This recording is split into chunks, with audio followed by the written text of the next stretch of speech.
The Atlas is really first of its kind. It's the world's first common resource providing harmonized data on the distribution of all ecosystem types in the world. It's been a fantastic collaboration with the Secretariat of CBD, which really kicked off on the eve of GBF adoption. And it was kicked off with this big, bold vision that we wanted to accelerate action by governments and all stakeholders of the GBF to be able to provide evidence-based reporting, and not just reporting, but really monitoring and implementation of the very ambitious GBF targets. But ecosystems today are under threat. The scientific community, in fact, warns that human activities, including climate change, are really pushing ecosystems towards tipping points. But crossing those tipping points is really not, it doesn't have to be the inevitable. And good, strong monitoring can really inform timely action to protect and restore ecosystems. They're really the life support of our planet and provide essential services, from supporting food production and regulating climate and regulating water and air quality. So that's why we really made ecosystems the focus of this initiative. Over half of the world's ecosystems today lack sufficient data to allow us to accurately predict and map their distribution globally. So half of the world's ecosystems, we don't really know where they are, how much exists. That makes it very difficult for us to track our progress, even set baselines. Makes it very difficult to guide conservation and restoration strategies, and really puts us at risk of further ecosystem loss and decline. But there is good news in this moment in time, especially because advances in Earth observation, in geospatial technologies, and international standards for ecosystem assessment are all coming together and giving us a unique opportunity to close this knowledge gap. And that is where the Ecosystem Atlas really steps in as a transformative tool that is designed to address this urgent need for consistent and scalable data about ecosystem distribution globally. It is a unified platform that will provide harmonized data about ecosystem extent, condition, and also risk.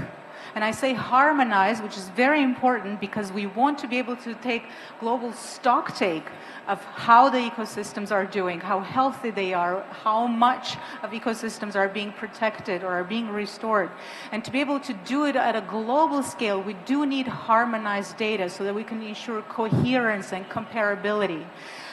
Think of Global Ecosystems Atlas Initiative as a massive global knowledge management exercise, because the Atlas is built on existing ecosystem maps. So it takes a massive global coordination effort to work with governments and other partners who are contributing and sharing their ecosystem maps. So we coordinate this effort and then we curate these various ecosystem maps to ensure quality assurance and create this massive global catalog of ecosystem maps. So the proof of concept that we're launching currently has been in development for only a few months, with significant support of our donors, UNEP and UK Department of Environment, Food and Rural Affairs, DEFRA. And it includes 43 data sets and maps that have been contributed by 13 countries. This really kick-started a movement, which is terrific to see, because for us to be able to achieve the ambitious goals of the GBF, we need to really align our efforts together. We need to collaborate. And there is a terrific momentum that's building. There's great appetite by countries to share their national experiences. And so in a way, the Global Ecosystems Atlas provides a phenomenal resource for leveling the playing field for countries who don't have their own national capacity to set up monitoring systems and create national maps, to leverage the experience and examples of other countries. It provides opportunity for cross-border collaboration, because when you look at a harmonized map of ecosystem, you can really see which other countries have ecosystems that are similar to the ones in your country, and really opens the channels for communication and peer-to-peer learning. The Atlas has been built through a highly collaborative process. We've been very intentional about that collaboration because we want to make sure that as we develop it, we build trust within the community. Only by working together and using it and providing continuous feedback, we can ensure that it really reaches its full potential.